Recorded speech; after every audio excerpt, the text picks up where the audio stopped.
اچھا اچھا پیمانہ ہے ما انا علیہ و اصحابی. آپ دیکھیں غور کریں اس پیمانے کے دو جزو ہیں, اس پیمانے کے دو حصے ہیں, ایک ہے ما انا علیہ اور دوسرا اصحابی. ما انا علیہ, اس کا ترجمہ کیا ہے؟ جس پر اللہ کے نبی علیہ السلام فرما رہے ہیں جس پر میں ہوں. اس سے مراد نبی کی ذات ہے یا غیر نبی کی؟ نبی کی ذات. وہ اصحابی اور جس پر میرے صحابہ ہیں, اس سے مراد نبی کی ذات ہے یا غیر نبی کی؟ نبی کی ذات. وہ اصحابی سے مراد غیر نبی کی ذات. غیر نبی کی بات کا ماننا تقلیداً ممکن ہے یا غیر مقلد بن کر؟ تقلیداً. کسی غیر نبی کی بات کو اس گمان پر مانا جائے کہ وہ دلیل کے موافق بتلائے گا, اس کا نام تقلید ہے. اب رہے گا اس سے دلیل کا مطالبہ نہ کرنا, یہ عرف ہے, شرط نہیں ہے کہ کوئی دلیل پوچھے تو اس کا مطلب وہ مقلد نہیں رہا. بات سمجھ آ رہی ہے؟ کوئی شخص یہ کہہ کر کہ میں نبی کی ہی مانتا ہوں, غیر نبی کی ہرگز نہیں مانتا, وہ اصحابی پیمانے کا مصداق بن سکتا ہے کیا؟ اس لیے ہم کہتے ہیں کہ اس کا مصداق کوئی ہو تو ہو, غیر مقلد ہرگز نہیں ہو سکتا. ابھی میں نے ایک آیت تلاوت کی جس میں اللہ کے نبی علیہ السلام نے اللہ نے ارشاد فرمایا کہ اے ایمان والو, اطاعت کرو اللہ کی اور اطاعت کرو رسول کی اور جو تم میں اولو الامر ہیں ان کی بھی. اللہ نے اپنی مخلوق میں دو لوگوں کی اطاعت کا حکم دیا ہے. اپنی مخلوق میں دو شخصیات کی اطاعت کا حکم دیا ہے, ایک رسول کی ذات ہے, دوسرے اولو الامر کی ذات. ایک نبی کی ذات ہے, دوسرے غیر نبی کی ذات. اولو الامر نبی ہے, غیر نبی. اللہ نے جو حکم دیا کہ اولو الامر کی اطاعت کرو, اللہ کے اس حکم کی پاسداری ہم مقلد بن کے کر سکتے ہیں, غیر مقلد بن کر؟ مقلد بن کر. یہ آیت ہے کہ روایت ہے؟ اللہ کا شکر ہے کہ آیت ہے. خدا نہ خواستہ اگر یہ روایت ہوتی تو اس کو سنتے ہی غیر مقلدین ایک بات کہتے. کیا کہتے؟ ضعیف ہے. بات سمجھ آ رہی ہے؟ ابھی ضعیف کہہ سکتے ہیں کیا؟ آیت ہے تو ضعیف کہہ سکتے ہیں کیا؟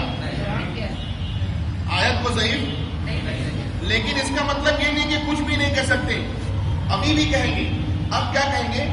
وہ یہ کہیں گے کہ اولو الامر سے مراد حاکم ہے یا مجتہد.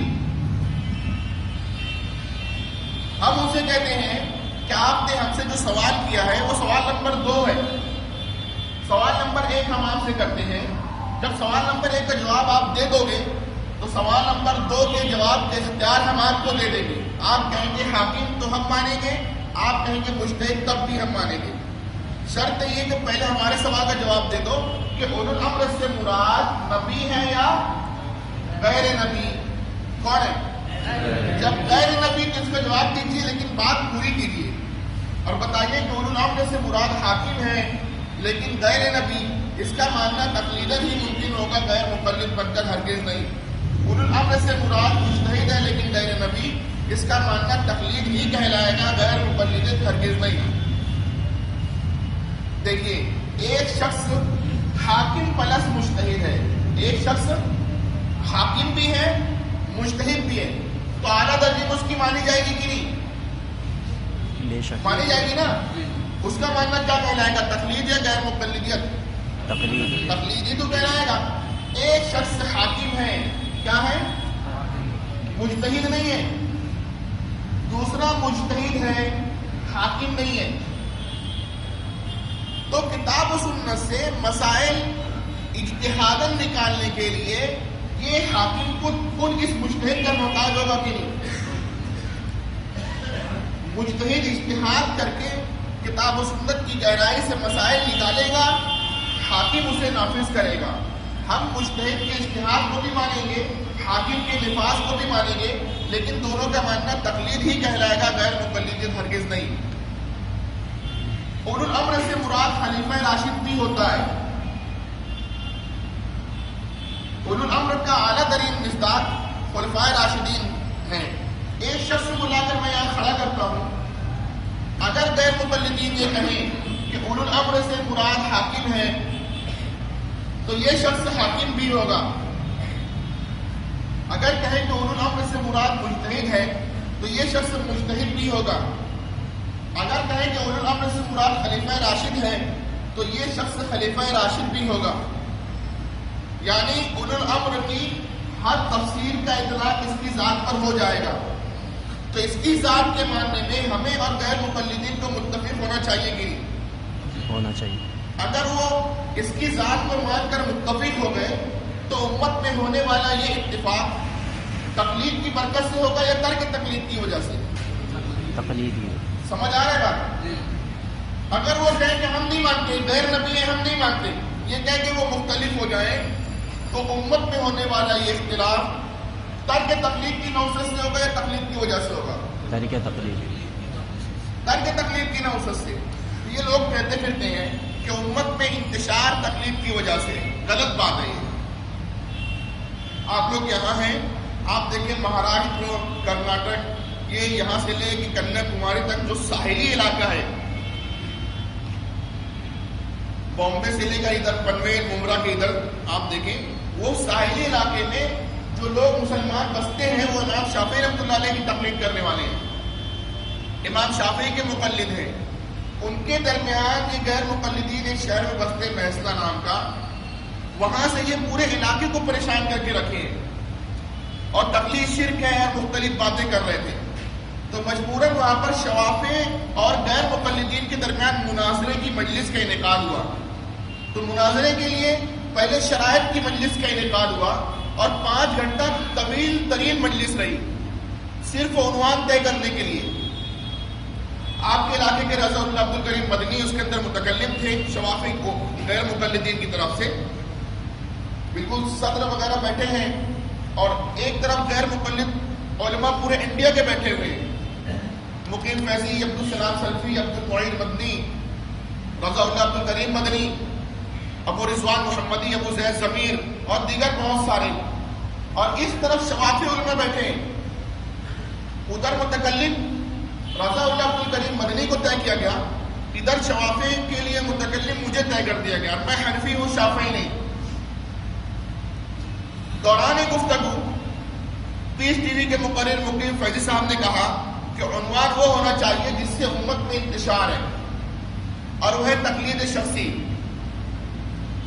تو میں نے ان سے کہا کہ حضرت اگر تقلید سے انتشار ہوتا امت میں تو حنفی شافعی مل کر نہیں بیٹھتے، اور اگر ترک تقلید سے امت میں اتحاد ہوتا تو آپ ہم سے مختلف نہیں بیٹھتے. غور کیجئے کہ شوافع رفع دین کر رہے ہیں، ہم نہیں کرتے، لیکن ایک ساتھ بیٹھے ہوئے ہیں. کس چیز کی برکت ہے؟ تقلید کی برکت. وہ دونوں رفع دین کرتے کرتے مختلف بیٹھے ہیں. تو یہ غیر مقلدین رفع دین کرنے کے باوجود ان سے متفق کیوں نہیں ہو پائے؟ کس چیز کی نوست ہے؟ ترک تقلید کی. آپ دیکھیے نا، وہ سورہ فاتحہ پڑھنے والے، ہم نہ پڑھنے والے ایک ساتھ بیٹھے، وہ پڑھتے پڑھتے مختلف ہو گئے. وہ آمین زور سے کہنے والے، ہم آہستہ کہنے والے ایک ساتھ بیٹھے ہیں. غیر مقلدین زور سے کہتے کہتے شوافع سے متفق نہیں ہو پائے. تو کس چیز کی نوست ہے؟ بہرحال آپ دیکھیے، کوئی خیالی شخصیت نہیں، کئی نام پیش کر سکتا ہوں لیکن مجلس کی مناسبت سے حضرت عمر رضی اللہ عنہ کا نام پیش کرتا ہوں. حاکم تھے کہ نہیں؟ مجتہد تھے، خلیفہ راشد تھے، اولو الامر کی تفسیر کا اطلاق آپ کی ذات پر ہو رہا ہے، تو پھر اب آپ کی ذات پہ متفق ہو جائے گا کہ نہیں ہو جائے گا؟ لیکن غیر مقلد نہیں ہوتے، کہتے ہیں ہم فاروقی نہیں محمدی ہیں. اور نبی کہتے ہیں کہ لا ادری ما بقائی فیکم، مجھے نہیں پتا تم میں کب تک زندہ رہوں گا، میرے بعد 2 لوگوں کی ابتدا کرنا. وہ اشار الی ابی بکر و عمر، اور اشارہ کیا ابو بکر و عمر کی طرف. نبی کہہ رہے ہیں ان کے پیچھے چلنا، یہ کہتے ہیں ہم فاروقی نہیں محمدی ہیں. بات سمجھ آ رہی ہے؟ نہیں ماننے کے لیے بہانے ہیں. یہ اولو الامر کا لفظ مٹا تو نہیں سکتے، نہیں ماننے کے لیے بہانے بنا سکتے ہیں. انہی بہانوں کے اندر ایک بہانہ یہ ہے کہ اللہ نے اولو الامر کی اطاعت کا حکم تو دیا ہے، لیکن چاروں ائمہ کا نام لیا ہے کہ ان کی کرنا اطاعت. ہم کہتے ہیں نہیں، نام تو نہیں ہے، کہا پھر ہم نہیں کریں گے. تو ٹھیک ہے؟ کیا اولو الامر کی اطاعت کے حکموں کے آ جانے کے بعد کون کون اولو الامر ہوگا ان کا نام بھی آنا چاہیے؟ ضروری ہے کیا؟ اگر یہ ضروری امر ہے تو پھر اس کو ہم نے نہیں چھوڑا ہے نا، چھوٹا تو پھر کہیں اور سے ہے. اور جب نام کے بغیر اس پر عمل نہیں ہوگا تو قیامت تک تو نام نہیں آنے، تو عمل کب ہوگا؟ تو نعوذ باللہ آپ کی سوچ کے مطابق تو اس پر کبھی عمل ہو ہی نہیں سکتا. یہ امر فضول نظر آتا ہے آپ کی سوچ کے مطابق. تو ویسے میں یہ کہتا ہوں کہ نام بھی آتا، ٹھیک ہے نام نہیں ہے نہیں کریں گے، نام آتا تو کرتے کہ نہیں؟ نام آتا تو وہ تقلید کہلاتا ہے غیر مقلدیت؟ تقلید. تو اس کے ذیل میں تو تقلیدی ثابت ہو رہی نا کہ ترک تقلید. ویسے نام بھی آتا تو نہیں کرتے.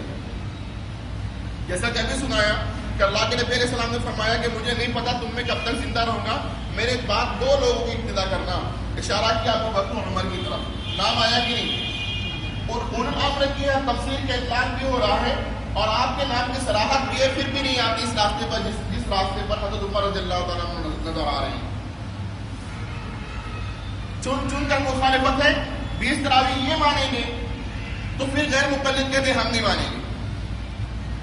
بیعت وقت دی گئی 3 طلاق 3 مانیں گے یہ تو غیر مقلد پھر کہتے ہم نہیں مانیں گے. دخول بلا انزال کے وجوب غسل اگر یہ مانیں گے تو غیر مقلد کہتے پھر ہم نہیں مانیں گے. ٹھیک ہے؟ پھر دونوں کے راستے جدا ہیں، ان کے الگ آپ کے الگ، اور ہمیں چلنا ہے آپ کے راستے پر یا ان کے راستے پر؟ تو پھر انہیں کے راستے پہ چلیں گے. سنیے اللہ کے نبی علیہ السلام نے آپ کے محل کو جنت میں دیکھ بھی لیا ہے، تو یہ جنت میں جائیں گے نہیں جائیں گے؟ جائیں گے. عشرہ مبشرہ میں ہے نہیں ہے خالی. بہرحال غیر مقلدین کو ہم آر نہیں دلا رہے ہیں، ان کو احساس دلا رہے ہیں کہ دیکھیے کچھ غلط ہو رہا ہے. بہرحال ایک وجہ ہے، کون چاہتا ہے کہ ہم صحابہ کے پیچھے نہ چلیں، ان کے جیسا نہ بنے، لیکن غیر مقلدین چاہ کر بھی ان کے جیسا نہیں بن پاتے. وجہ یہ ہے ان کی خوبی گئی ہے، ان کی خرابی گئی ہے. ان کے اندر ایک صفت ہے جو اللہ کے نبی علیہ السلام نے واضح کیا کہ آپ فاروق ہیں، کبھی باطل آپ سے ٹچ ہو کر نہیں آ سکتا ہے. کہیں وہ ایک جیسا پن نظر آئے، ان کے پاس آئے گا واضح فرق نظر آئے گا کہ ان کے جیسا وہ نہیں ہے. تو یہ صفت ہے کہ باطل چھٹ جاتا ہے ادھر آ کر. بہرحال اشارہ کیا ابو بکر و عمر کی طرف، تو ان سے پہلے کن کا نام آیا؟ حضرت ابو بکر رضی اللہ تعالیٰ عنہ کا. ایک مرتبہ ایک عورت آئی کچھ مسئلہ پوچھنے کہ ہاں اللہ کے نبی علیہ السلام نے فرمایا بعد میں آئیے. وہ عورت یوں ہی نہیں چلی گئی، وہ پوچھ کر گئی کہ یا نبی اللہ اگر بعد میں آؤں آپ کو نہ پاؤں تو؟ آپ نے فرمایا ابو بکر کے پاس چلی جانا. کیا فرمایا؟ اب میں آپ سے پوچھنا چاہتا ہوں ابو بکر قرآن کا نام ہے کیا؟ ابو بکر حدیث کا نام ہے کیا؟ پھر بتاؤ کس کا نام ہے؟ صحابی. ابو بکر نہ قرآن کا نام ہے نہ حدیث کا نام ہے، لیکن سن لیجیے ابو بکر فہم قرآن و حدیث کا نام ہے. کس کا نام ہے؟ فہم قرآن و حدیث کا نام ہے. اور اسی فہم کا ماننا تقلید ممکن ہے، غیر مقلد بنتا ہرگز نہیں. ایک جنگ میں بہت سارے قرآن پڑھنے والے قربا شہید ہو گئے اور اندیشہ ہوا کہ کہیں قرآن کی آیات کچھ ایسا نہ ہو کہ محو ہو جائے. ایسا تو ہونا نہیں تھا، لیکن ظاہر اسباب کی بنیاد پر پریشانی ہوئی. تو یہ مشورہ دیا گیا، حضرت عمر رضی اللہ تعالیٰ عنہ نے حضرت صدیق اکبر رضی اللہ تعالیٰ عنہ کو مشورہ دیا کہ قرآن پاک کو جمع کر لیا جائے. حضرت صدیق اکبر رضی اللہ تعالیٰ عنہ نے کہا کہ جو کام نبی نے نہیں کیا وہ میں کیوں کروں. پھر آپ کو شرح صدر ہوا اور حضرت صدیق اکبر رضی اللہ عنہ نے حضرت فاروق اعظم کی بات کو مان لیا. مانا نہیں مانا؟ تو ماننا دلیل سے تھا کہ بغیر دلیل کے؟ دلیل سے تو نہیں تھا. بات سمجھ آ رہی ہے؟ جی. تو سن لیجئے ہر بات کا بغیر دلیل مان لینا غلط نہیں ہوتا. بہرحال آپ دیکھیں بار بار کچھ نام آ رہے ہیں آپ لوگوں کے سامنے. کسی کے تعلق سے کہا جا رہا ہے کہ مجتہد،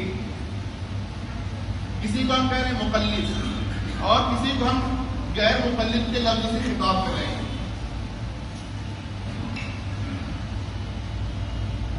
مجتہد، مقلد،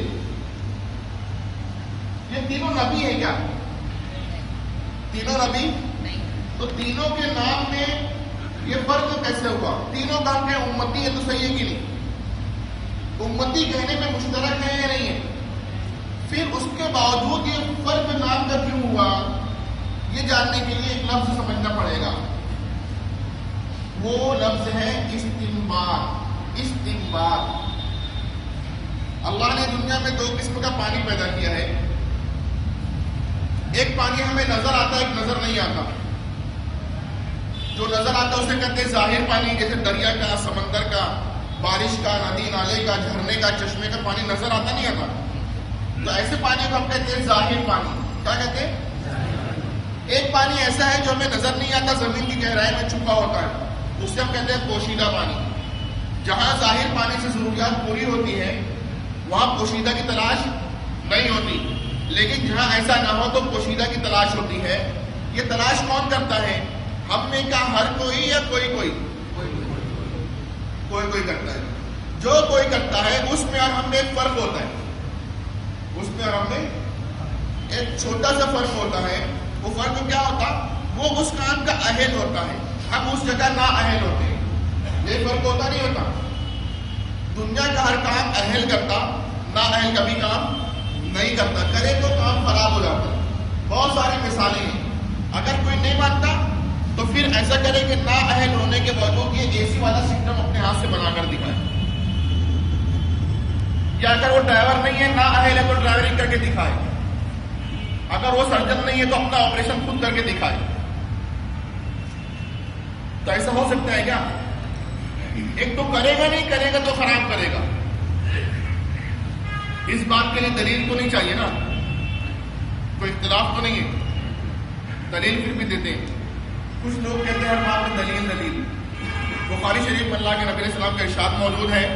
آپ نے فرمایا اذا اسند الامر الى غیر اہلہ فانتظر الساعة، اذا اسند الامر الى غیر اہلہ فانتظر الساعة، کہ جب کام نا اہل کے سپرد کیا جائے تو قیامت کا انتظار کرو.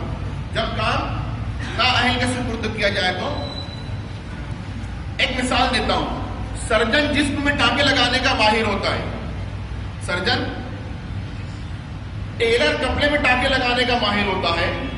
اور چمار اور موچی جو ہے وہ چپلوں اور جوتوں میں ٹانکے لگانے کا ماہر ہوتا ہے. آپ یہ سوچ کر کے تینوں ٹانکے لگانے کے ماہر ٹھہرے، کام کو جو گھما دے.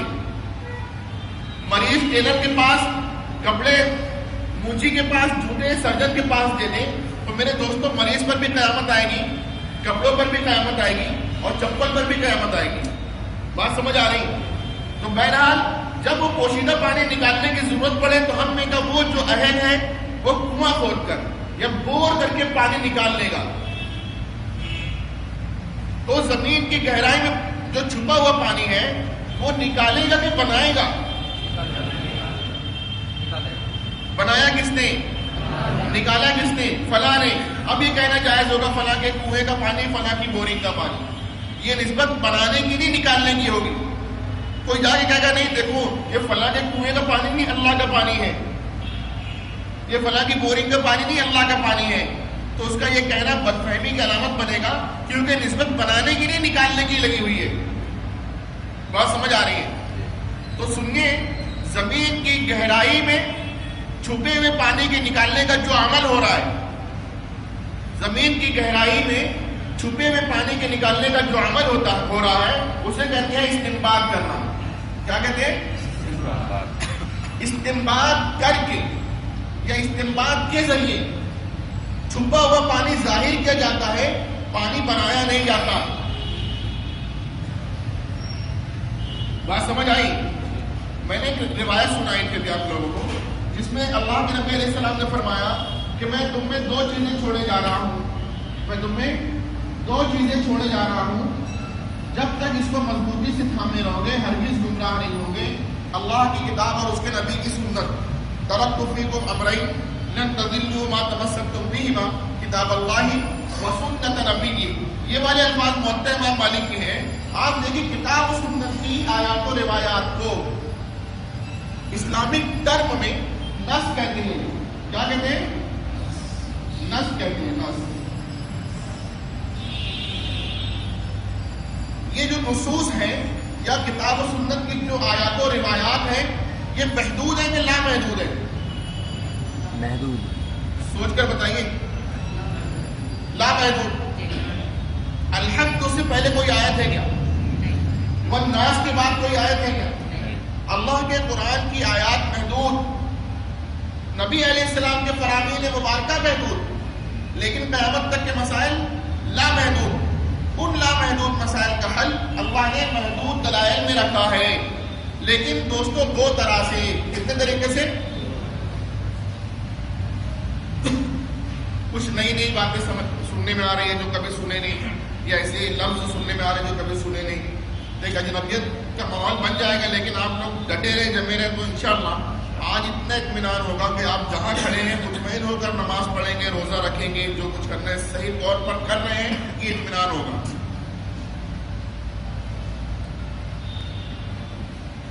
تھوڑی سی تکلیف ہو رہی ہے، وقت بھی لگے گا، لیکن ایک مرتبہ زندگی میں یہ وقت لگا لیجیے، انشاءاللہ اطمینان رہے گا جہاں ہے صحیح ہے. ایک تو بات یہ ہے کہ میں کہہ دوں کہ دیکھیے آپ لوگ مطمئن رہیے، ہم لوگ جہاں ہیں صحیح ہے، حق پر ہیں، باقی سب کا حق ہے، تو بات ختم ہو گئی. لیکن اتنا کہنے میں سبھی مشترک ہیں دوستوں، کون نہیں کہہ سکتا. تو یہاں صرف یہ کہہ کر بات ختم نہیں کی جا رہی ہے.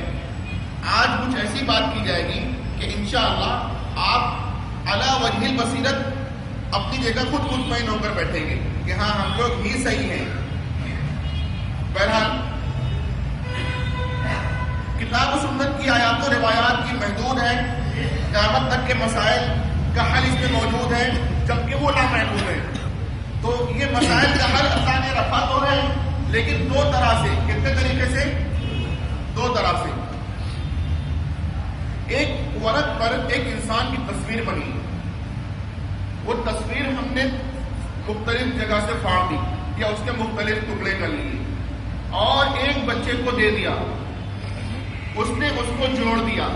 تو تصویر بن جائے گی کہ نہیں بن پائے گی؟ بن جائے گی. تو جوڑنے میں ایک چیز کی شرط لگنا چاہیے، بس ایک شرط پوری ہونا چاہیے. وہ جو تصویر بنی ہوئی ہے انسان کی، اس کو جوڑا جائے تو آنکھ کی جگہ کیا لگائے جائے؟ آنکھ. کان کی جگہ کیا لگائے جائے؟ کان. یہ جو آنکھ ہوگی تصویر کے ٹکڑے والی، اس کو کہیں اور لگا دیں گے تب بھی وہ انسان کی ہی آنکھ ہوگی یا جانور کی بن جائے گی؟ انسان کی ہی ہوگی، لیکن سب جڑنے کے بعد انسان نہیں ہوگا. تو ہر جزو کا اپنا ایک مقام ہے، تو اس کو لگانا ضروری نہیں ہے بلکہ اس کے صحیح مقام پر لگانا ضروری ہے. تو میرے دوستو، آخر میں آپ کو جا کر ایک بات کا پتہ چلے گا کہ شریعت کے دائرے میں رہ کر تمام امور کو ہم سب مانتے ہیں، لیکن گمراہیت یا فرقہ بندی یوں ہی ہوتی ہے کہ وہ جو روزہ ماننے والے اور زکوٰۃ ماننے کے معاملے کے متعلق یا دینی امور کے ماننے کے متعلق ہم سب متحد تو ہوتے ہیں، لیکن جو باطل فرقہ ہوتا ہے وہ تصویر کو ترتیب سے نہیں جوڑ پاتا بلکہ اس کے مقام سے ہٹا دیتا ہے. یہ میں یوں ہی نہیں کہہ رہا ہوں، آخر میں سمجھ آ جائے گا. سجدہ دین ہے کہ نہیں دین ہے؟ تو سجدہ سجدے کی جگہ دین ہے کہ رکوع کی جگہ دین ہے؟ تو جس طرح اس مقامات ہیں اس کے متعین، ایسے ہی شریعت کے دائرے میں جو مسئلے حل ہوں گے اور ہو رہے ہیں، قیامت تک ہوتے رہیں گے، ان کا بھی ایک مقام ہے کہ یہی ہوں گے، باقی جگہ نہیں ہوں گے. ان کو حل ماننا، اپنی جگہ سے اٹھا کے ادھر رکھ دینا اس کو غلط کر دے گا. یہ بھی واضح ہوگا انشاءاللہ. بہرحال شریعت کے دائرے میں شریعت کے دلائل ہے کتاب و سنت، جس میں قیامت تک کے مسائل کا تو حل موجود ہے، لیکن دو طرح سے کچھ مسائل کا حل کتاب و سنت کی آیات و روایات میں لکھا ہوا ہے. کیسا ہے؟ لکھا ہوا ہے. ظاہر معنی کی طرح ظاہر ہے، مسئلے کی صراحت موجود ہے. کوئی مسئلہ پیش آیا، ہم نے کتاب و سنت کی آیات و روایات کو ملاحظہ کیا تو اس میں مسئلہ لکھا ہوا نظر آ گیا. جیسے مثال کے طور پر مکھی کا مسئلہ، ہمارے کھانے کے برتن میں مکھی کے لیے تو کیا کریں؟ بخاری شریف میں کتاب الطب میں لکھا ہوا ہے کہ اس کا دوسرا پر ڈبو کر اسے نکال کر پھینک دیں. تو مسئلہ پیدا ہوا، حل ہوا کہ نہیں ہوا؟ تو لکھا تھا کہ چھپا تھا؟ لکھا تھا. ظاہر تھا کہ پوشیدہ تھا؟ صراحت موجود تھی کہ نہیں؟ تب دیکھیے مسئلہ صراحتاً حل ہو گیا. کتاب و سنت کی آیات و روایات میں کچھ مسائل ظاہر پانی کی طرح ظاہر ہوتے ہیں، صراحتاً حل ہو جاتے ہیں. کتاب و سنت کی آیات و روایات کو کیا کہتے ہیں؟ نص. کچھ مسائل کتاب و سنت کی آیات و روایات میں ظاہر پانی کی طرح ظاہر ہوتے ہیں، صراحتاً حل ہو جاتے ہیں. ایسے مسائل کو منصوصہ کہتے ہیں. کیا کہتے ہیں؟ جیسے مکھی کا مسئلہ. پھر سے سنیے، کتاب و سنت کی آیات و روایات میں کچھ مسائل ظاہر پانی کی طرح ظاہر ہوتے ہیں، مسئلہ لکھا ہوا موجود ہوتا ہے، صراحتاً حل ہو جاتا ہے. ایسے مسائل کو منصوصہ کہتے ہیں. جیسے مکھی کا مسئلہ. ہر مسئلہ کتاب و سنت کی آیات و روایات میں لکھا نہیں ہوتا.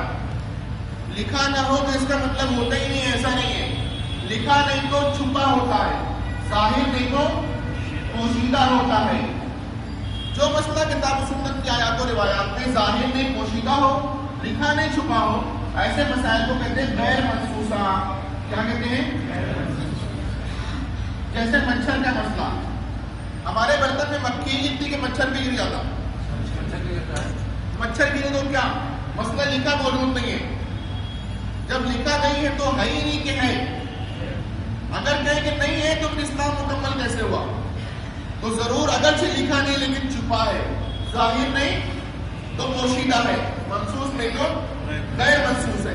جب مسئلہ غیر منصوص ہے، پوشیدہ ہے، لکھا نہیں چھپا ہے، اندر تہ میں موجود ہے، ظاہر نہیں ہے، تو اب یہ اندر کتاب و سنت کی آیات و روایات کی گہرائی سے نکالنے کے لیے اسے کون نکالے گا؟ نبی یا غیر نبی؟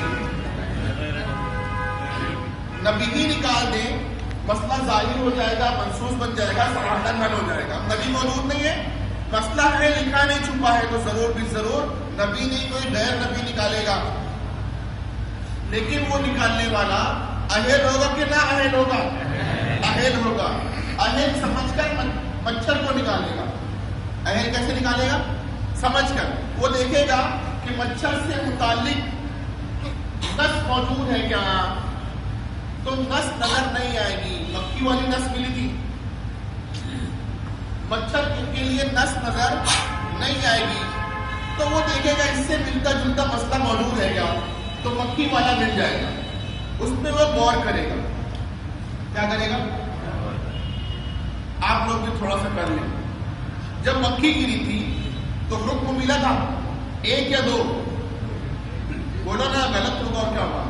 1 2 ملا تھا. کتنا ملا تھا؟ یہی نہیں ملا تھا کہ نکال کر پھینک دینا، یہ بھی تو ملا تھا کہ دوسرا پر ڈبو دینا.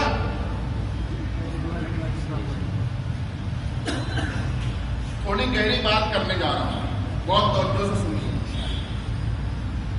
جو اسلام ہے، اسلام اسے ہم کہتے ہیں نقل صحیح. کیا کہتے ہیں؟ خالص کتاب و سنت، نقل صحیح خالص اسلام.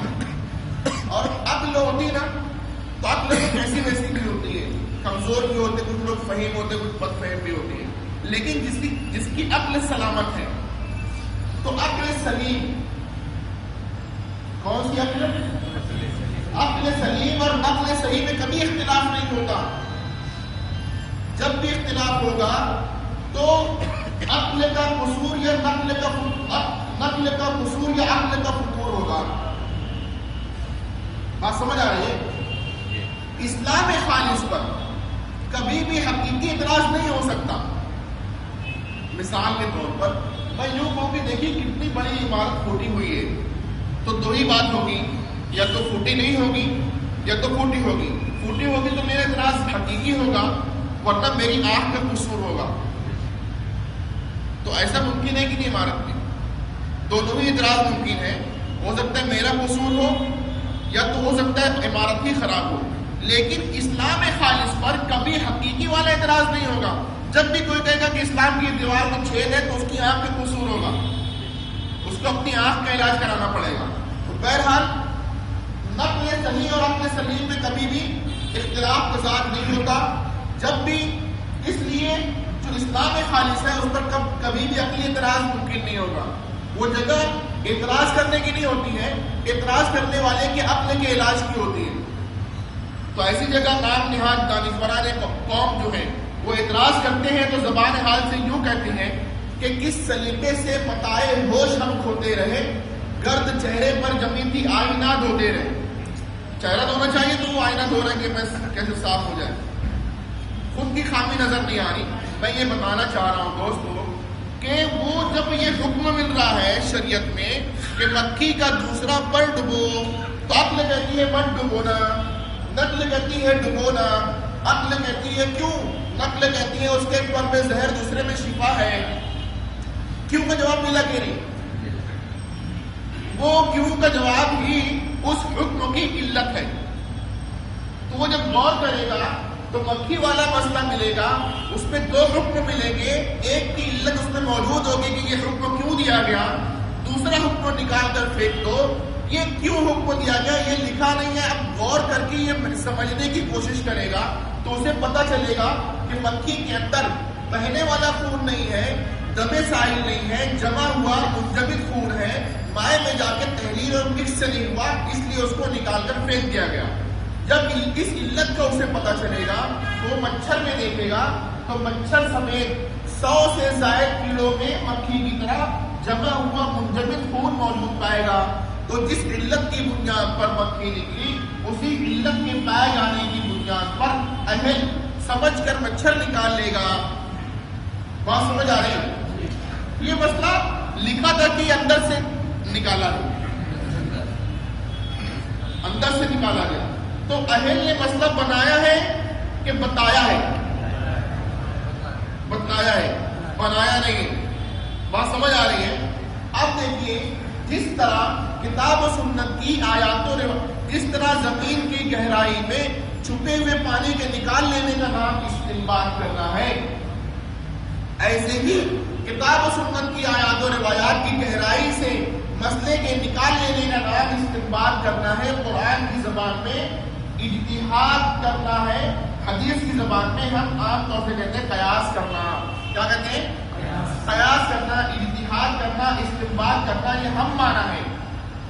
تو اہل سمجھ کر یعنی اجتہاداً مسئلہ حل کرے گا. اہل سمجھ کر یعنی اجتہاداً مسئلہ حل کرے گا. اب دیکھیے ہمارا مکھی کا مسئلہ حل ہوا کہ نہیں, مچھر کا اہل کا حل ہوا کہ نہیں؟ نہ اہل کا ہوا کیا؟ نہ اہل کا تو نہیں ہوا. نہ اہل کے پہلے میں مچھر گریں گے کہ نہیں؟ بولیے نا.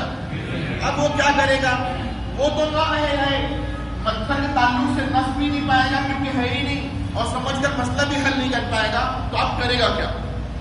اب وہ 3 کام میں سے ایک کام کرے گا. یا تو اللہ نے اسے حکم دیا ہوگا کہ اے میرے بندو جو کہ اس کام کی اہلیت نہیں رکھتے ایسے مسائل پر عمل ہی مت کیا کرو. تو ایسا ممکن نہیں ہے. جب مچھر گرے گا کچھ تو کرنا ہی پڑے گا. تو ایسا خلاف آپ کو حکم ملنے والا نہیں, تو ایسا کوئی حکم موجود نہیں ہے. یا تو یوں ہوگا کہ اللہ نے کہا ہوگا کہ میرے بندو اگرچہ کم علم ہو, اگرچہ تم لوگ کم فہم ہو, اس کے باوجود اپنی کم علمی کم فہمی سمیت کچھ بھی سمجھ لیا کرو اور کتاب و سنت کا نام لگا کر اس پر عمل کر لیا کرو. تو ایسا کوئی حکم ہے کیا؟ ایسا نہیں ہے, ہونا بھی نہیں چاہیے. تو پھر ضرور کوئی فطری حکم ہوگا کہ اگر تم نہیں جانتے ہو تو جاننے والوں سے پوچھ لیا کرو. ایسا حکم ہے کہ نہیں؟ کہاں ہے؟ فاسألوا اہل الذکر ان کنتم لا تعلمون, کہ اگر تم نہیں جانتے تو جاننے والوں سے پوچھ لیا کرو. تو اب یہ جو نہیں جانتا جاننے والے سے پوچھے گا اس کی سن کر عمل کر لے گا, اس کی سن کر مچھر نکالے گا. اہل کا سمجھ کر مچھر نکالنا اجتہاد کہلائے گا. اہل کا سمجھ کر مچھر نکالنا کیا کہلائے گا؟ اجتہاد نا اہل کا سن کر مچھر نکالنا تقلید بن جائے گا. کیا بن جائے گا؟ تقلید. آپ دیکھیے مکھی کا مسئلہ لکھا تھا کیسے حل ہوا؟ مچھر کا مسئلہ لکھا نہیں چھپا تھا اہل نے سمجھ کر یعنی کیسے حل کیا؟ نہ اہل نے سن کر یعنی کیسے عمل کیا؟ تقلیداً. اب غور سے یہاں دیکھیں آپ، ہم نے کتاب و سنت کے لکھے ہوئے پر بھی عمل کیا، چھپے ہوئے پر بھی قریب کر عمل کیا. ہمارا مکھی کا مسئلہ بھی حل ہوا، مچھر کا بھی حل ہوا، ہمارے اہل کا بھی حل ہوا، ہمارے نا اہل کا بھی حل ہوا. میرے دوستو قیامت تک کے آنے والے لا تعداد بے شمار مسائل کے حل ہونے کی یہی تین صورت ہے. کیسے حل ہوا؟ لکھا ہوگا تو صراحتاً حل ہوگا، لکھا نہیں چھپا ہوگا تو اہل سمجھ کر یعنی اجتہاداً مسئلہ حل کرے گا، نہ اہل چھپ کر یعنی تقلیداً اس پر عمل کرے گا. ہمارے زمانے میں ان مسائل پر عمل کرنے کی تین صورت ہے. کتنی صورت ہے؟ ایک صورت یہ ہے کہ چار صورت ہے. ایک صورت تو یہ ہے کہ اہل بن کر حل کر لیا جائے، تو ایسا کرنا مجتہد کا کام ہے. یا اہل کی سن کر عمل کر لیا جائے، ایسا کرنا مقلد کا شیوا ہے. دو شکلیں اور ہیں، ایک تو یہ ہے کہ نا اہل بن کر حل کرنے کی کوشش کی جائے، وہ بھی تو غلط ہے. یا ایسا ہے کہ تحقیق کے نام پر کسی نا اہل کی پیروی کی جائے، اور یہ دونوں شکلیں غیر مقلدین میں موجود ہیں. بات سمجھ آ رہی؟ یا تو نا اہل ہو کر خود حل کرنے کی کوشش کرتے ہیں، یا پھر اہل چھوڑ کر نا اہل کی پیروی کر کے تقلید کے نام پر کرتے ہیں تحقیق کے عنوان لگا کر. تو یہ دھوکہ دینا، دھوکہ کھانا ہے. بہرحال یہ باتیں سمجھ آ رہی نہیں آ رہی؟ مختصر میں سمجھیے، گائے حلال کے حرام قربانی میں کتنے حصے ہیں؟ 7. مسئلہ منسوس ہے کہ غیر منسوس ہے؟ گائے بھینس حلال کے حرام مسئلہ پتہ ہے، یہ لکھا نہیں ہے. لکھا نہیں تو ہے ہی نہیں کہ ہے، لکھا نہیں تو چھپا ہے، ظاہر نہیں تو منسوس نہیں تو. جب مسئلہ غیر منسوس ہے تو کتاب و سنت کی آیات و روایات کی گہرائی سے کون نکالے گا؟ نبی یا غیر نبی؟ اہل یا نہ اہل؟ اہل سمجھ کر بھینس کو حلال بنائے گا کہ بتائے گا؟ فرق سمجھ آ رہا ہے؟ جب وہ بنائے گا نہیں بتائے گا تو مطلب کیا ہوا؟ مطلب یہ ہوا کہ جو مجتہد ہوتا ہے وہ قانون ساز نہیں ہوتا، قانون دان ہوتا ہے. وہ شریعت ساز نہیں ہوتا، شریعت دان ہوتا ہے. جب ہم اس کی تقلید کرتے ہیں، جب اس کی پیروی کرتے ہیں، جب اس کی بات ہم مانتے ہیں تو بحیثیت شارع نہیں مانتے دوستوں، بلکہ بحیثیت شارع مانتے ہیں. وہ تفسیر کرنے والا ہے، کھولنے والا ہے، شریعت گھڑنے والا نہیں ہے. بات سمجھ آ رہی؟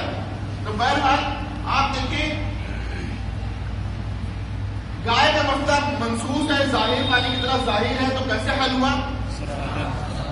گائے کا مسئلہ ظاہر پانی کی طرح ظاہر ہے، صراحتاً حل ہوا، منسوس کہلایا. بحث کا مسئلہ لکھنا نہیں چھپا ہے تو غیر منسوس کہلائے گا. اہل سمجھ کر علت کے اشتراک کی بنیاد پر اجتہاداً بھینس کو حلال بتائے گا، نہ اہل سن کر اس کو حلال مانے گا. اہل کا سمجھ کر بھینس کو حلال جاننا اجتہاد کہلاتا ہے، نہ اہل کا سن کر اسے حلال ماننا تقلید بن جاتا ہے. بات سمجھ آ رہی؟ یہ مچھر ہمیشہ اہل کے پہلے میں گرے گا کہ مقلدوں کے پہلے میں گرے گا، غیر مقلدوں کے پہلے میں بھی گر جائے گا؟ گر سکتا. غیر مقلد کے پہلے میں گرے گا، کیا کرے گا وہ؟ اگر وہ مچھر نکال کر پھینکے گا، ہم اس سے پوچھیں گے کہ حدیث میں ہے کیا؟ پوچھ سکتے نا؟ تو وہ کیا کرے گا؟ مچھر سمیت دودھ پھینکنے کی کوشش کرے گا. ہم پھینکنے نہیں دیں گے اس کو، پوچھیں گے حدیث میں ہے کیا؟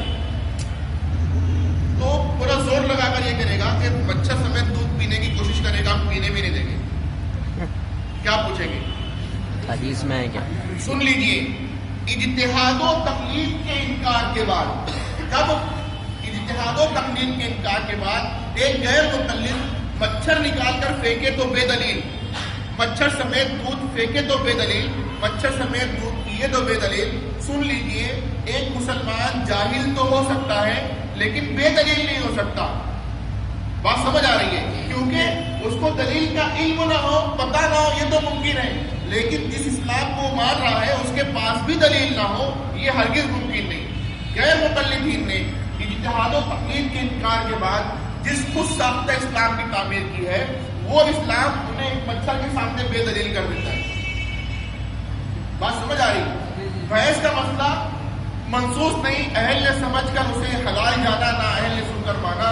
غیر مقلد اگر اجتہاد و تقلید کے انکار کے بعد بھینس کو حلال کہے تو بے دلیل، حرام کہے تو بے دلیل۔ بار بار بھینس اور مچھر کا تذکرہ ہوتا ہے، تو بہار کے علاقے میں غیر مقلدین نے کہنا شروع کیا کہ مچھر کے علاوہ کوئی مثال نہیں ہے ان کے پاس۔ تو مثال اتنی ساری ہے، پوری ہماری فقہ کی کتاب بھری پڑی ہے، لیکن مسئلہ ہے کہ مچھر سے نپٹ تو لو، پھر دوسرا کچھ پیش کیا جائے۔ دوسری بات یہ کہ انہوں نے بر صغیر کے غیر مقلد علماء بہت زیادہ ایڑی چھوٹی کا زور لگا کر کئی پیج کا ایک مضمون انہوں نے لکھا ہے کہ بھینس حلال ہے، اس کے دلائل یہ ہیں۔ ہم یہ کہتے ہیں کہ حلال تو ہم بھی مانتے ہیں، یہ دلائل کی بنیاد پر قیاساً حلال ہے یا صراحتاً حلال ہے؟ دلائل کی بنیاد پر قیاساً حلال ہے کہ صراحتاً حلال ہے؟ صراحتاً حلال ہے تو پھر کتاب و سنت کی آیات و روایات میں بھینس کا لفظ تو دکھاؤ، جاموس۔ اگر قیاساً حلال ہے تو اسی قیاس کرنے کا نام اجتہاد ہے، اسی قیاس کے ماننے کا نام تقلید ہے۔ اسی قیاس کرنے کا نام کیا ہے بھائی؟ اجتہاد اجتہاد ہے، اور اسی قیاس کے ماننے کا نام کیا ہے؟ تقلید ہے۔